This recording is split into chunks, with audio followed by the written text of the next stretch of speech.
पुराणों में शंकर जी को पूर्ण ब्रह्म माना है। 17,000 जब ये शंकर जी मर जाएंगे उसके बाद एक ब्रह्मांड का विनाश होगा। भस्मासुर की सत्य कथा से भी स्पष्ट हो गया कि शिव जी समृद्ध शक्ति नहीं है।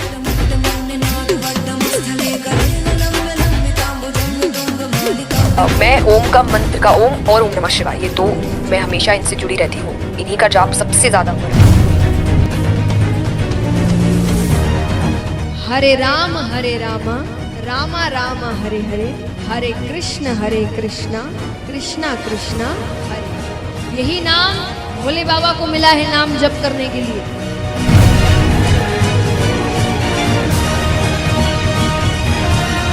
देवताओं ने अमृत पिया तो वो क्या बने देव, और शंकर जी ने पिया जहर तो वो बन गए महादेव। तो अमृत से श्रेष्ठ जहर है। अरे कर्मीनो, अरे ज्ञानहीनो कहते हैं परमात्मा। कबीर जी कहते हैं मोती मुक्ता दर्शत नाही, ये जग है सब अंदरे, दिखत के तो नैन चसन सुनकर फिरा मोतिया बंदरे।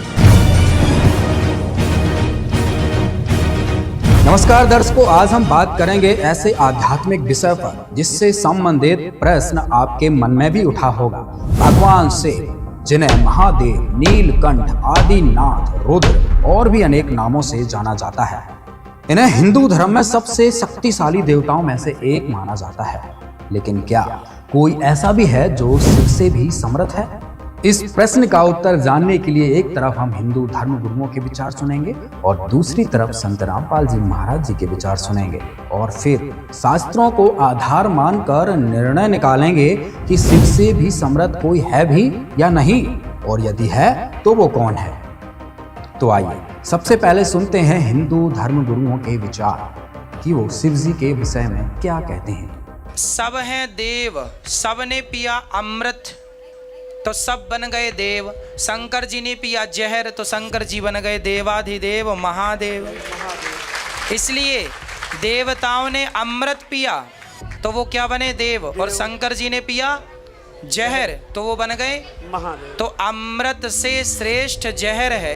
मैं ओम का मंत्र का ओम और ओम नमः शिवाय, ये दो मैं हमेशा इनसे जुड़ी रहती हूँ। इन्हीं का जाप सबसे ज्यादा हुआ है। जाप नहीं तो मन में भी चलता रहता है। तो मेडिटेशन इज प्रॉपर जाप, लाइक प्रोनाउंसिएशन वो साउंड, नहीं तो मेरे मन में भी ये चीज़ चलती रहेगी कि ओम नमः शिवाय ओम नमः शिवाय। कि मुझे ऐसा लगता है ये बहुत, कि भगवान शंकर सबसे भोले भगवान माने गए हैं। गुस्सा आता है वो बात अलग है जब महाकाल का रूप लेते, अदरवाइज उसके अलावा सबसे शांत भगवान माने गए हैं। हर वक्त समाधि में, हर वक्त खुद मेडिटेशन में ही बैठते हैं, इसलिए उनका नाम सबसे ज्यादा लेने को। भगवान शिव अविनाशी हैं और हमारा मत कहता है कि शंकर जी और भगवान विष्णु जी दोनों एक ही हैं। शंकर जी अर्धनारेश्वर हैं, आधी अम्बा है आधे शिव हैं, इसलिए उनका नाम अर्धनारेश्वर है। वैसे उनमें ही दोनों पूर्ण है, तो उनमें श्रद्धा कहे तो केवल शंकर जी में निष्ठा रखिए। जिसे मनुष्य जीवन मिल गया और उसने अपनी आत्मा के कल्याण के लिए अपने जीवन को उपासना में लगा दिया, वो शिव है। भगवान भूत बावन भोलेनाथ हमारे पिता हैं, माँ पार्वती हमारी माँ हैं, हम सब उनकी संतान हैं। समझ में आ गई बात? पुराणों में शंकर जी को पूर्ण ब्रह्म माना है, वेदों ने भी माना है, और एक शिव पुराण ही बना दिया गया है। जैसे विष्णु पुराण है ऐसे शिव पुराण भी है। देवाधिदेव महादेव शिव जी हैं, तो शिव जी को परम वैष्णव के रूप में माना गया है, परंतु एक प्रकार से शिव जी देवताओं की कैटेगरी में नहीं आते हैं। एक को पकड़ के उसके ऊपर छोड़ दो। जैसे परम वैष्णव आचार्य भगवान शिव हैं, उनके चरण पकड़ लो। उनको क्या करना है वो सर्वज्ञ हैं, उनको क्या सब ज्ञान है। दर्शकों, हिंदू धर्म गुरुओं के दृष्टिकोण से देखा जाए तो अनेक हिंदू धर्म गुरुओं का मानना है कि कोई भी भगवान शिव से अधिक शक्तिशाली नहीं है। वे सर्वोच्च शक्ति का प्रतीक हैं और सभी देवताओं के देवता हैं।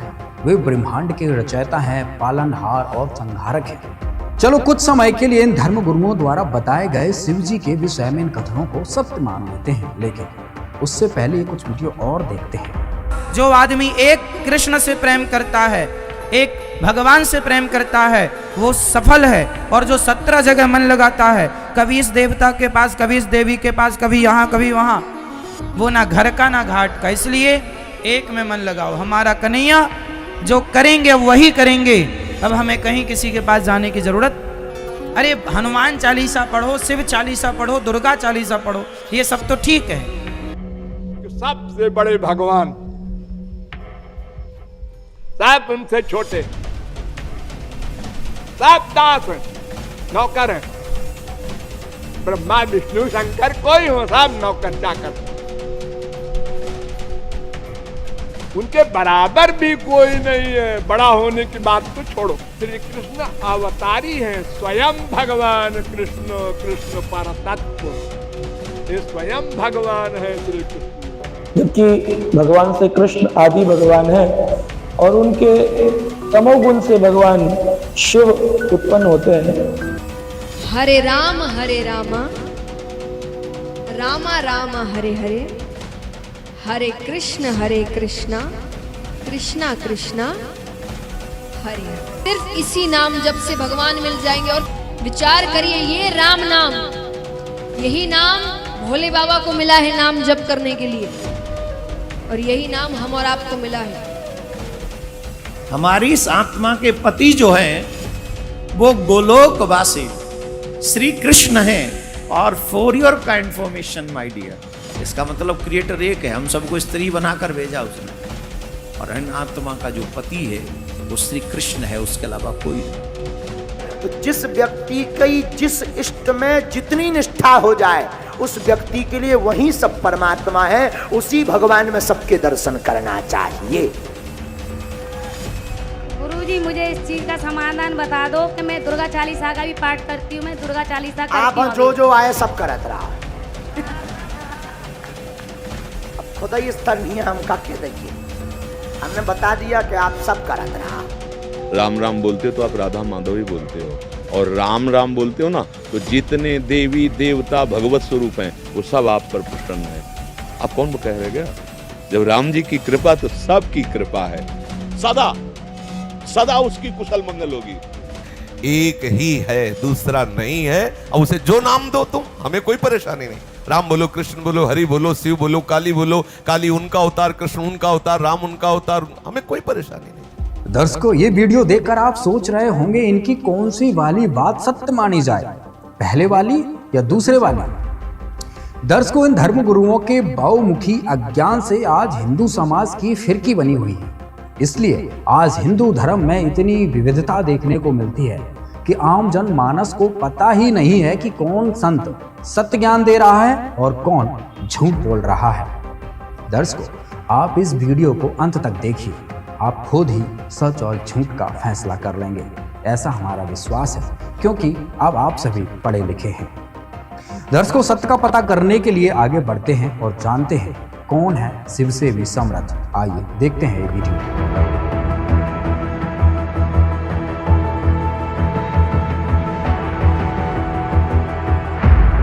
अब इन भगवानों की थोड़ी सी सतिथि बताते हैं, इनकी आयु समझाते हैं आपको। ब्रह्मा जी की आयु से आप परिचित हैं, क्योंकि ये हमारे भांड जो गुरु थे ये इतनी तब बताया करते थे कि ब्रह्मा जी की आयु 100 वर्ष की है। वो अब दास बताएगा वो 100 वर्ष बनते कैसे हैं, उनको तो ये भी ज्ञान नहीं था। जैसे एक चतुर्युग, ब्रह्मा जी का 1008 चतुर्युग का दिन और इतनी ही रात्रि होती है। इसकी उम्र का ऐसे कैलकुलेशन करनी पड़ती है। और एक चतुर्युग, सतयुग, त्रेता, द्वापर, कलयुग, चारों मिलाकर एक चतुर्युग कहलाता है। चतुर्युगी भी कहते हैं इसको। और इसके कुल मिलाकर एक, तो ऐसे 4 युगों का, चतुर्युग का टोटल टाइम कितना होता है? 43,20,000 वर्ष। 43,20,000 वर्ष एक चतुर्युग का। और ऐसे ऐसे 1008 चतुर्युग का ब्रह्मा जी का दिन। और इतनी ही रात्रि। इसको लंप सम 1000 चतुर्युग माना जाता है। हमारे यहाँ वर्ष कैलकुलेट करते हैं अपना यहाँ का मनुष्यों का, ये वैसे वास्तव में 365 सही 1/4 दिन होते इसमें, लेकिन हम अमूमन इसको 365 दिन का ही मानते हैं। इतना समझ लो। वैसे 1008 होते हैं। और इसका आगे ऐसे इनकी आगे भी इसकी डिफाइन किया है कि एक इंद्र का शासनकाल 72 चतुर्युग का होता है, और एक ब्रह्मा जी के एक दिन में 14 इंद्रों का शासनकाल पूरा हो जाता है। तो 72 को 14 से गुणा करेंगे तो 1008 चतुर्युग होते। तो लमसम माना जाता है 1000 चतुर्युग का ब्रह्मा का दिन, इतनी ही रात्रि, ये दोनों मिलाकर समझो एक दिन रात बन गए ब्रह्मा के। ऐसे 30 दिन रात का महीना और 12 महीने का एक वर्ष, ऐसे बने हुए पीरियड से, और ऐसे 100 वर्ष की आयु है ब्रह्मा जी की। ओ तेरे की बताओ, अब हम तो 100 वर्ष हमारे गिन लो, ये कितने समय उसकी तुलना में। अब उसकी कैलकुलेशन ऐसे हटकर हम अन्य देवताओं की कैलकुलेशन नहीं कर सकते। अब ऐसे निकालेंगे, ब्रह्मा जी की आयु ऐसे बने हुए 100 वर्ष की होगी, ठीक है। उसके बाद इसे 7 गुनी विष्णु जी की 700 वर्ष जैसे ये बने हैं वर्ष, और इससे 7 गुना शंकर भगवान की 4900 वर्ष। किससे 7 गुना? विष्णु जी से 7 गुना। और जब ऐसे 7 गुना आयु वाला शंकर मर जाएगा, ऐसे ऐसे 70,000 जब ये शंकर जी मर जाएंगे, उसके बाद एक ब्रह्मांड का विनाश होगा। और इस गीता ज्ञान दाता की मृत्यु होगी। और इतना पीरियड जो होगा 70,000 बार शंकर मरने के बाद, ऐसे जो एक बार ब्रह्मांड का विनाश होगा और इसकी मृत्यु होगी काल की, ज्योति निरंजन की, सरपुरुष की, तो वो होगा युग। किसका? अक्षर पुरुष का युग होगा वो युग। अपना आत्माओं ने वेदों गीता का समझना कोई बालकों का काम नहीं था। गीता अध्याय नंबर 8 के श्लोक नंबर 17 में उसमें लिखा है कि सहस्र युग लिखा है, सहस्र चतुर्युग नहीं लिखा। ये गलती कर रहे हो अनुवाद करते समय, उन्होंने ब्रह्मा जी का वो सिद्ध कर दिया। वो है सहस्र युग ओनली, नोट चतुर्युग। तो 1000 युग का दिन किसका? अक्षर पुरुष का। और इतनी ही रात्रि। तो ऐसे जैसे एक युग, दास ने ये बताया, ऐसा एक युग, ऐसे ऐसे 1000 युग का अक्षर पुरुष का दिन और इतने ही युग की रात्रि, ऐसे 30 दिन रात का इसका महीना, और ऐसे 12 महीने का एक वर्ष, और फिर 100 वर्ष की आयु है उस अक्षर पुरुष की, और फिर भी मृत्यु। गीता अध्याय नंबर 15 के श्लोक नंबर 16 और 17 में 3 पुरुष बताए, सरपुरुष अक्षर पुरुष बताए 16वें श्लोक में 15वें अध्याय के। उसमें कहा कि ये 2 पुरुष प्रसिद्ध हैं, एक सरपुरुष और एक अक्षर पुरुष। ये भी और इनके अंतर्गत जितने प्राणी इनके कमांड में हैं, ये सब नाशवान है, लेकिन जीवात्मा अलग विषय है, वो नहीं मरती। फिर उसके तुरंत बाद का 17वें श्लोक में 15वें अध्याय के, उत्तम पुरुष है तू अन्य परमात्मा इति उदाहरते, ये लोग तरम अवश्य विवर्ती अवेश्वर है। वो इन दोनों से कोई अन्य है, वो परमात्मा श्रेष्ठ भगवान उत्तम पुरुषोत्तम, और वही तीनों लोकों में प्रवेश करके सबका धारण पोषण करता है। वो मूल रूपी संसार है, संसार रूपी वृक्ष की मूल है, और वही वास्तव में अविनाशी है, अव्यय ईश्वर है। तो वो कौन है? और इनकी मृत्यु जो इतनी लंबी आयु है अक्षर पुरुष की, फिर भी मृत्यु है, इसलिए इसको अक्षर कहने लगे। अक्षर माने अविनाशी होता है, लेकिन ये अविनाशी नहीं है, लेकिन अविनाशी से कम भी नहीं है। इतनी लंबी उम्र में मरेगा, लेकिन फिर भी मृत्यु है। तो सूक्ष्म वेद में कहा है, एती उम्र बुलंद मुर्गा अंतरे, सतगुरु लगे न कान न बैठे वो संतरे। इतनी लंबी आयु होने के बाद भी मृत्यु होगी, क्योंकि आपको वो तत्वदर्शी संत नहीं मिला जो गीता अध्याय नंबर 4 के श्लोक नंबर 34 में जिसका वो वर्णन है, यजुर्वेद अध्याय नंबर 40 के मंत्र 10 में जिसका कहा कि वो धीरा नाम तत्वदर्शी संत ही सही सही मार्ग बताते हैं, उनसे सुनो। तो वो तत्वदर्शी संत आज विश्व में ये दास है, एक बार को आओते 100 बार सुन लो। दर्शकों, अभी आपने अपने ब्रह्मांडों के मुख्य मुख्य प्रभुओं की आयु सीमा देखी। इससे स्पष्ट है कि जो प्रभु शिव से भी समर्थ है, उनकी भी मृत्यु होती है। दर्शकों, इसके साथ एक रहस्य और बताते हैं। जब 70,000 शिव भी मर जाते हैं, तब एक ज्योति निरंजन ब्रह्म मरता है। पूर्ण परमात्मा के द्वारा पूर्व निर्धारित किए समय पर एक ब्रह्मांड में महाप्रलय होती है। यह 70,000 शिव की मृत्यु अर्थात एक सदाशिव यानी ज्योति निरंजन की मृत्यु होती है। तब एक युग होता है परब्रह्म का। 100 वर्ष की परब्रह्म की आयु है, फिर परब्रह्म की भी मृत्यु होती है। परब्रह्म के 100 वर्ष पूरे होने के पश्चात एक शंख बजता है। सर्व ब्रह्मांड नष्ट हो जाते हैं, केवल सतलोक व ऊपर तीनों लोक ही शेष रहते हैं। इस प्रकार कबीर परमात्मा ने कहा है कि अरबों तो ब्रह्मा गए, 49 कोटि कन्हैया, 7 कोटि शंभु गए, मोर एक नहीं पलैया। इसका भावार्थ है कि 343 करोड़ त्रिलोकीय ब्रह्मा मर जाते हैं, 49 करोड़ त्रिलोकीय विष्णु मर जाते हैं तथा 7 करोड़ त्रिलोकीय शिव मर जाते हैं। तब एक ज्योति निरंजन काल ब्रह्म यानी कि ब्रह्मा विष्णु शिव के पिता की मृत्यु होती है, जिसे गीता जी के अध्याय 15 के श्लोक 16 में क्षर पुरुष नाशवान भगवान कहाँ है, इसे ब्रह्म भी कहते हैं। तथा इसी श्लोक में जिसे अक्षर पुरुष अविनाशी कहाँ है, वह पर ब्रह्म है जिसे अक्षर पुरुष भी कहते हैं। अक्षर पुरुष अर्थात पर ब्रह्म भी नष्ट होता है। जब काल भी करोड़ समाप्त हो जाएंगे, तब सर्व अंडों अर्थात ब्रह्मांडों का नाश होगा, केवल सतलोक व उससे ऊपर के लोक शेष रहेंगे। दर्शकों, यह रहस्य आज तक संत रामपाल जी महाराज के अलावा कोई बता नहीं पाया है। दर्शकों, अब आपको दिखाते हैं कि शिव जी समेत अन्य प्रभु कितने समर्थ हैं। देखिए यह वीडियो। अब हम आपको थोड़ा सा इन भगवानों का जो अक्षेत्र दिखाएंगे कि ये कितने प्रभु हैं। जैसे एक ब्रह्मांड होता है, एक ब्रह्मांड में कौन कौन सी स्थिति है वो देखिएगा। ये एक ब्रह्मांड का लघु चित्र है। इस ब्रह्मांड का अंडे जैसी शकल है, अंडे आकार है, अंड आकार है। ये देखिए ऐसा है यहाँ तक।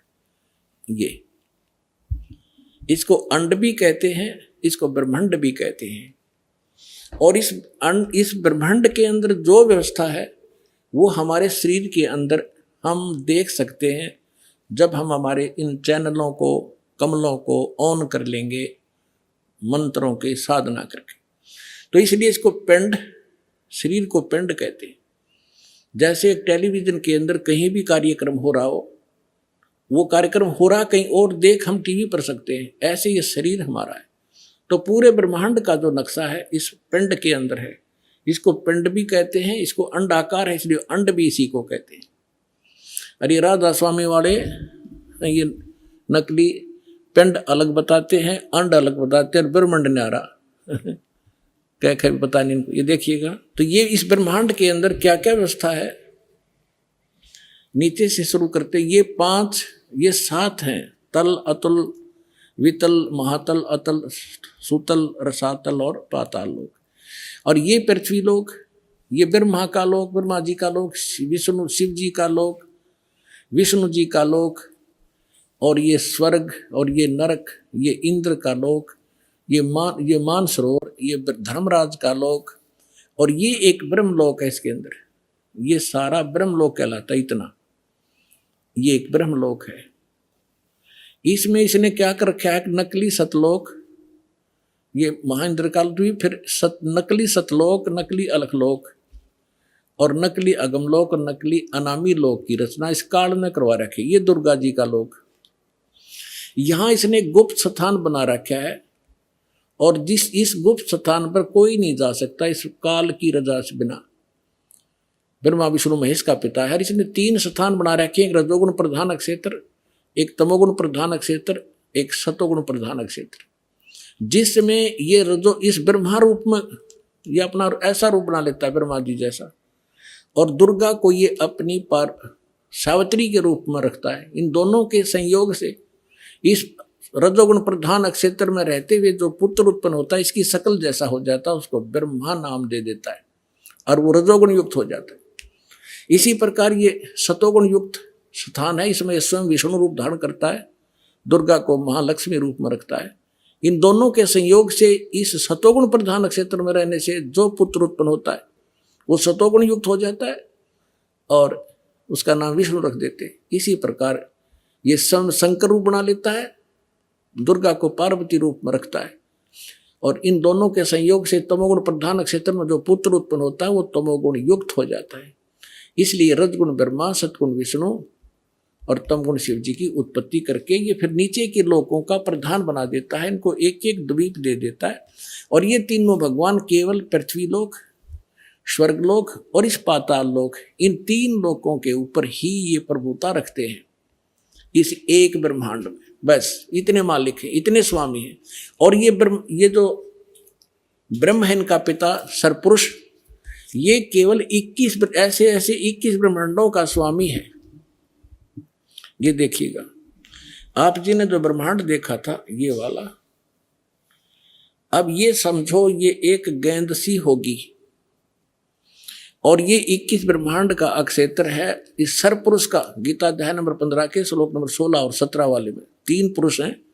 ये सरपुरुष का अक्षेत्र है 21 ब्रह्मांड। ये एक ब्रह्मांड है जिसको गेंद दिखाई देती है आपको, गेंद सी। 5 ब्रह्मांडों को इकट्ठा करके इसने एक महाब्रह्मांड बना रखे है। ऐसे 4 ब्रह्मांडों में 20 महाब्रह्मांडों में 20 ब्रह्मांड रोक रखे हैं। इसके बाद इसने एक ब्रह्मांड जैसा क्षेत्र ये अलग से और है, ये तो लिखने के लिए समझाने के लिए अलग लिखा है। यहाँ भी इसने एक धोखा कर रखा है, नकली सतलोक, नकली अलखलोक, नकली अगमलोक और नकली अनामी लोक भी 21वें ब्रह्मांड में भी रचना करवा रखी है।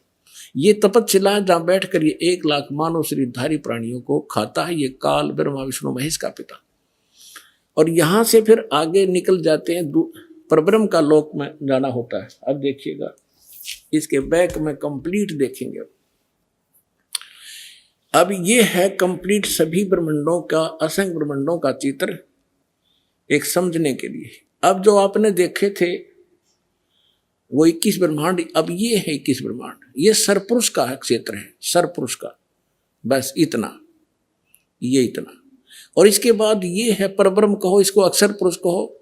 इसे नेक्स्ट ब्रह्म जो है ये 7 संख्य ब्रह्मांड, इससे कई गुना बड़ा है।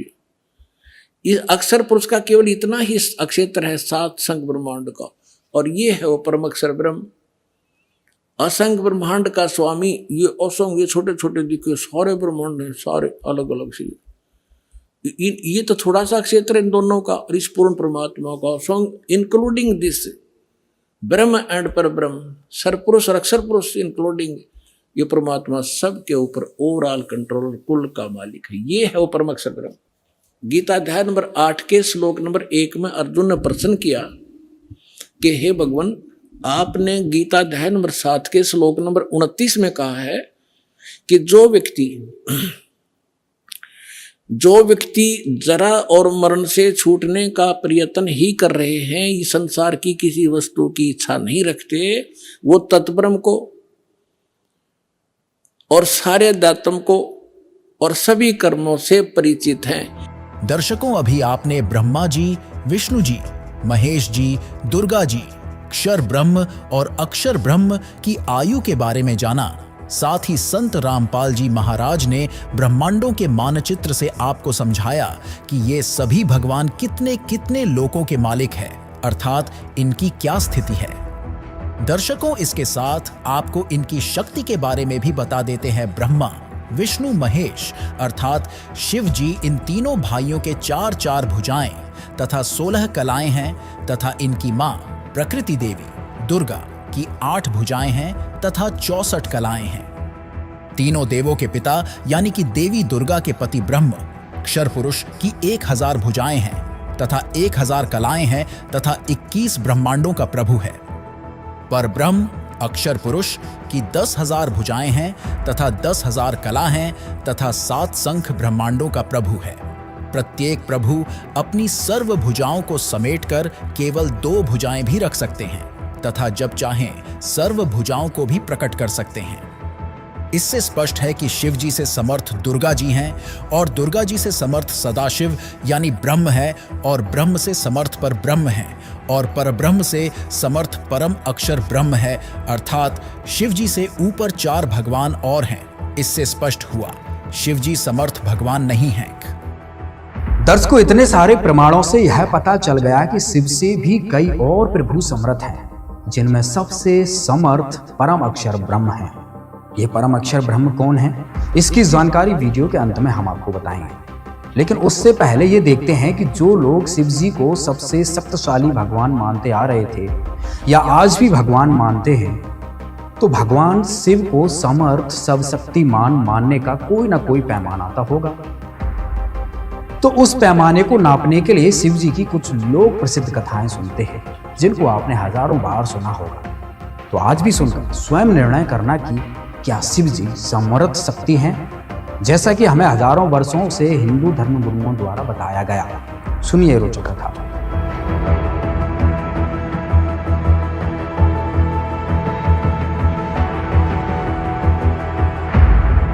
आप रोज पढ़ते हो, सुनते भी हो इन ब्राह्मणों से। परमात्मा कह रहे थे, एक भस्मासुर नाम का एक राक्षस था, तपस्वी था। राक्षस तब पाछा बना, जब ये उसका पुजारी थे, ये कर्म करेगा। उसने भगवान शिव के गेट के सामने ऊपर को पैर नीचे को सिर करके सिरासन पर 12 वर्ष तप किया। उससे पहले हजारों वर्ष कैलाश पर बैठकर तप कराया था पर्वत पर। वहां नहीं सुनाई हुई तो उसके बारे में आगे धरना दे दिया गेट के सामने शिव जी के। 12 वर्ष जब ऊपर को पैर नीचे को सिर किए हठ योग करता रहा। एक दिन पार्वती जी ने कहा, भगवान आप तो समर्थ हैं, आपका पुजारी क्या मांगता है, इसको दो फारिग करो। 12 वर्ष हो गए इसने यहाँ आपकी कितनी घोर तपस्या कर रहा है। अब शिव जी बोले, बोलो भाई क्या मांगता है। अब भस्मासुर ने कहा, जी ऐसे नहीं, वचनबद्ध हो जाओ प्रभु तब मांगो। भगवान शिव ने सोचा भाई के मांगेगा, एक सिद्धि और मांग लेगा, दे दूंगा। बोल भाई वचनबद्ध हो गया, छोड़ पीछा मेरा। तो वचनबद्ध होते ही खड़ा हो गया और कहने लगा, जी ये भस्म कड़ा दे दो जो आपने पहन रखा है। उसमें क्या शक्ति थी कि उस भस्म कड़े को, कड़ा था वो जैसे पहन लेते हैं, और उसको जिसके भी सिर पर सिर पर रख के भस्म वो जल जाता था, उसकी राख भी नहीं पाव थी, राख पाव थी। ये पता था उसको भस्मा गिरी को। ये गिरी, पुरी, नाथ, नागा, ओगड़, ये सारे शिव जी तमोगुण के उपासक हैं। तो भगवान शिव ने सोचा जंगल में रहता है, साधक है, अपने बचाव के लिए लेता होगा। अब निकाल दिया, वचनबद्ध हो ही रहे थे कि ले भक्त ले ले। अब जब उसके हाथ में आ गया ना भस्म कड़ा, तब वह त्योर बदल गया और हंसा एक दुष्ट की तरह, हा हा हा, ले शंकर हो ले होशियार, तुझे भस्म करूंगा और पार्वती को पत्नी बनाऊंगा। मैं इसी उद्देश्य से भक्ति कर रहा था। अब कबीर साहब कहते हैं कि माता को घर नहीं ठहराई। ऐसे दुष्ट अपनी माँ को, यानी जिसकी पूजा करे उसकी पत्नी तो माँ के तुल्य होती है, और उस पर नजर बुरी। और तो कहते हैं शिव शंकर से योगी समझ नहीं पाए, ये को बदलिए बैठा है। तो ये अंतर्यामी भी खाक थे, ये ब्रह्मा, यो विष्णु शंकर भगवान के अंतर्यामी थे ये।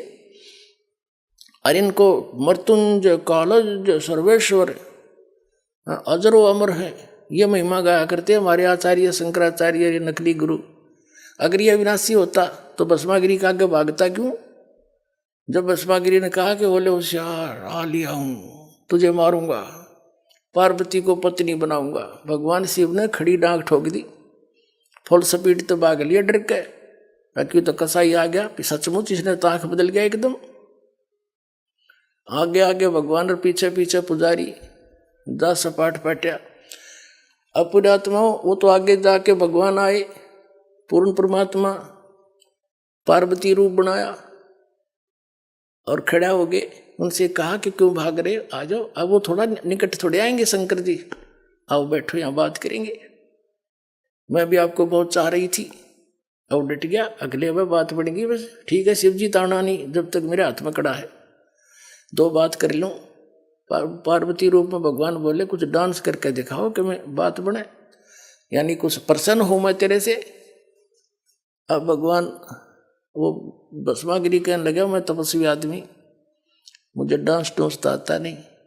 पार्वती रूप में भगवान बोले ले मैं सिखाता हूँ तुझे, मैं सिखाती हूँ, इस हाथ को ऐसे कर, इस पैर ना आगे कर, ठू ठू ऐसे कर, ये हाथ और ऊपर कर और ऊपर कर। जो जिसमें वो ले रहा था ना बसम कड़ा, उसके सिर पा लिया ना, जब कह दिया बसम और रिमोट दबा दिया, वो भस्मागिरी की राख होगी, मर गया। फिर विष्णु रूप धारण किया उस परम पिता ने, इनके ये संकट में उस मालिक ने याद करे, और विष्णु रूप धारण करके शिव जी के पास गया कि डट जा भोलेनाथ, क्यों भाग रहे हो। शिव जी कहते हैं भाग ले विष्णु, आजा जल्दी जल्दी। वो पीछे आने लग रहा है दुष्ट, मेरे से धोखे से उसने वचनबद्ध करके भस्म कड़ा ले लिया, मैंने आपत मोल ले ली। तब कहा विष्णु रूप में परमात्मा ने कि रुक जा, ये तेरा कड़ा ले, और मैंने वो भस्म कर दिया। सचमुच हाँ, चल तेने उसकी राख दिखाऊं। जब उसकी ऐस देख ली ना, राख देख ली शंकर भगवान की, जब दिल की धड़कन ठीक हुई, इतना विनाशी बतावे, अजरो अमर थे, मृत्युंजय कालज। अब पुण्यात्मा इससे दुष्ट और क्या होगा, अपनी माँ को तो पत्नी बनाने की चेष्टा करे, हर जिसकी पूजा करे उसका दुश्मन बन गया। राक्षस स्वभाव को धारण किए मनुष्यों में नीच दूषित कर्म करने वाले मूर्ख, ये कैटेगरी है इन लोगों की, तीनों गुणों के उपासकों की। दर्शकों, इस भस्मासुर की सत्य कथा से भी स्पष्ट हो गया कि शिव जी समृद्ध शक्ति नहीं है।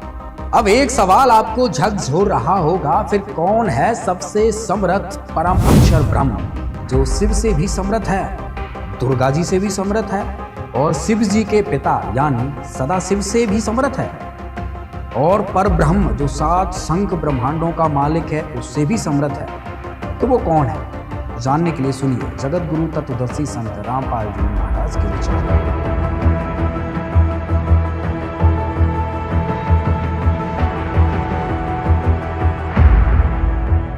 तब 8वें अध्याय के प्रथम मंत्र में अर्जुन ने पूछा फिर किम तत्ब्रह्म, वो तत्ब्रह्म क्या है। 8वें अध्याय के 3रे श्लोक में गीता ज्ञानदाता ने कहा वो परम अक्षर ब्रह्म है। एक सरब्रह्म, 21 ब्रह्मांड का स्वामी, इसको सरपुरुष कहो, सरब्रह्म कहो। फिर अक्षर ब्रह्म, उसको अक्षर पुरुष कहो, अक्षर ब्रह्म कहो, वो 7 शंख ब्रह्मांड का स्वामी, अभी आपको दिखा था। और वो उत्तम पुरुष तू अन्य परमात्मा इति उदाहरते, 15वें अध्याय के 17वें श्लोक में, या गीता अध्याय नंबर 8 के श्लोक नंबर 3 में कहा कि वो परम अक्षर ब्रह्म है। देखो 8वें अध्याय के प्रथम मंत्र में अर्जुन ने पूछा किम तत्ब्रह्म, किम अध्यात्म, किम कर्म पुरुषोत्तम, अधिभूतम च किम प्रोक्तम, अधिदेवम किम उच्यते। इसमें पूछा कि वह ब्रह्म क्या है, वो तत्व ब्रह्म के है। अब गीता ज्ञानदाता ने 8वें अध्याय के 3रे श्लोक में बताया, 8वें अध्याय के 3रे श्लोक में वो परम अक्षर ब्रह्म है। अपने आत्मा इतना गजब का ज्ञान इस अनमोल ग्रंथ में, अमर ग्रंथ में, गीता जी में। और ये नकली श्री कृष्ण जी ने सुप्रीम पावर बताते, श्री कृष्ण जी का था कि इसमें उल्लेख हो ना, गीता में की तो पूजा की विधि भी नहीं है, उसका कोई जिक्र भी नहीं है, सिर्फ 3 गुण बता दिए, रजगुण ब्रह्मा, सतगुण विष्णु, तमगुण शिव जी। अब गीता ज्ञानदाता कौन है, ये ब्रह्म है। ये ऐसे अलौकिक कर्म करता है, किसी के अंदर प्रवेश करके अपना ज्ञान दे देता है। 16 और 17 में 3 पुरुष हैं, 3 भगवान हैं, 3 ब्रह्म हैं। अध्याय नंबर 15 का ये श्लोक नंबर 16 यहाँ पर है।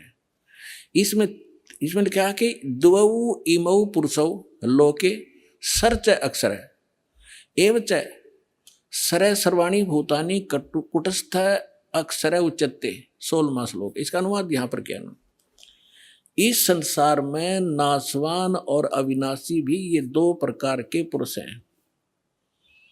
अब देखो इन्होंने सर माने नाशवान, अक्षर माने अविनाशी कर दिया।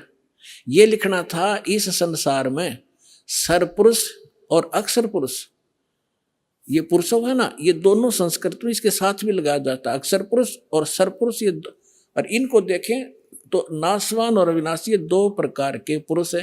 पुरुष माने परमात्मा है, प्रभु है, भगवान है, ईश है, स्वामी है। और संपूर्ण प्राणियों के शरीर तो नाशवान है, जीवात्मा अविनाशी कहा जाता है। अब क्या है, ये सरपुरुष कितना मालिक है, अक्षर पुरुष कितना मालिक है, और परम अक्षर। अब तीसरा कौन है, वो तीसरा पहले दिखाते हैं आपको। तीसरा जो है वो परम अक्षर पुरुष है। अब यहां आपने 15वें अध्याय के 16वें श्लोक में दो पुरुष हैं, सरपुरुष और अक्षर पुरुष। ये दो प्रकार के पुरुष हैं, और इनके अंतर्गत जितने प्राणी हैं वो नाशवान है, और ये स्वयं भी नाशवान है। जीवात्मा तो गधे की भी नहीं मरती, कुत्ते की भी नहीं मरती। अब यहां देखो 15वें अध्याय के 17वें श्लोक में क्या लिखा है कि उत्तम पुरुष है तू अन्य।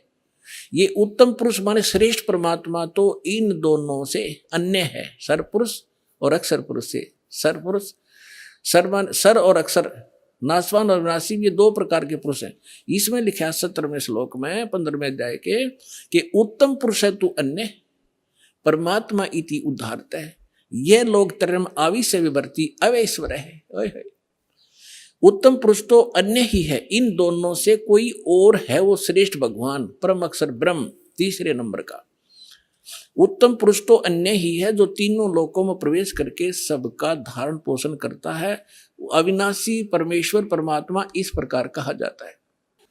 तो उस परमेश्वर ने 600 वर्ष पहले सच्चिदानंद घन ब्रह्म की वाणी में, अपनी कबीर वाणी में क्या लिखा था, अक्षर पुरुष एक पेड़ है, सर पुरुष वा की डारे, तीनों देवा शाखा है, ये पात रूप संसारे। और वे गीता क्या कहती है 15वें अध्याय का प्रथम मंत्र, कि जो संत इस उल्टे लटके हुए संसार रूपी विभाग वृक्ष के सभी विभाग पत्तों सहित जड़ से लेकर पत्तों तक बता देगा, वो तत्वदर्शी संत है। पहचान बताई है तत्वदर्शी संत की। अब देखिएगा, ये है पूर्ण परमात्मा, ये परम अक्षर ब्रह्म है। ये ऐसे लेंगे, ये है जड़ जो मूल है, ऊर्ध्व मूलम, ये परम अक्षर ब्रह्म है, पूर्ण ब्रह्म परमेश्वर। और ये तना अक्षर पुरुष, ये जो बाहर दिखाई देता है ये तो अक्षर पुरुष है तना, और इससे एक मोटी डार निकली है वो सरपुरुष समझो, सरपुरुष। और ये तीन रजगुण ब्रह्मा सतगुण विष्णु उत्तम गुण शिवजी रूपी ये तीन शाखाएं, और ये पात रूप संसार है। ये पात रूप हम हैं आगे, और मूल कौन है, ये स्वयं है परमात्मा, ये स्वयं है परमात्मा। ये देखिएगा, ये कौन है, ये कबीर साहिब है, पूर्ण ब्रह्म कबीर साहिब परम अक्षर ब्रह्म।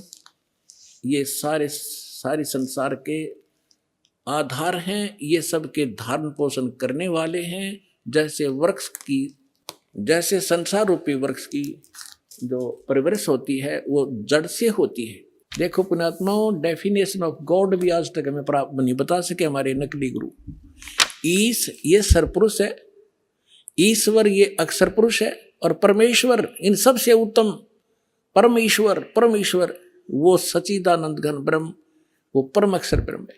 अब यहां बता रहे हैं कुछ परमेश्वर के ध्यान, उसकी भक्ति करने से उसको प्राप्त होता है। दर्शकों, कौन है शिव से भी समर्थ, इसका जवाब अब आपको मिल गया है। और अब आप कोई भी शिव भक्त हो उसको समझा सकते हैं कि शिव जी मात्र 3 लोक के भगवान हैं। सदाशिव यानी काल ब्रह्म 21 ब्रह्मांड के भगवान हैं, और कबीर परमेश्वर सर्व ब्रह्मांडों के भगवान हैं। जैसा कि आपको संत रामपाल जी महाराज ने आपके अपने ही सनातन धर्म के पवित्र शास्त्रों से प्रमाणित करके दिखाया।